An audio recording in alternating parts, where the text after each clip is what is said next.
Thanks for checking out the Blade Ops YouTube channel. Today we're going to be taking a look at the Frank Beltrame Italian Stiletto. These knives have a blade length of 4.75 inches and have a closed length of 5.87. And this is the fantastic Swinguard version there. And these all come with safeties as well. And they are very functional and work.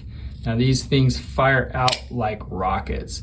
And again, that Swinguard is what that is there. And to take it down, you just press this little lever and drops it right down. Of course, we've got some different variations here. This is the blonde horn in the Swinguard. And then of course, we've got the ram horn in the Swinguard. Really cool looking offerings there. A couple of different variations of the horn. Look really good on this knife. And of course, we got the last one here. This is not a Swinguard, and this is the Snakewood. And this one fires just as hard, but to take this one down is a little bit different. You just have to press this bolster over, and that's what drops it. Now the weight on all these are 5.5 ounces, and these are pocket swords. Offered up by Frank Beltrame, and you can get them at Blade Ops.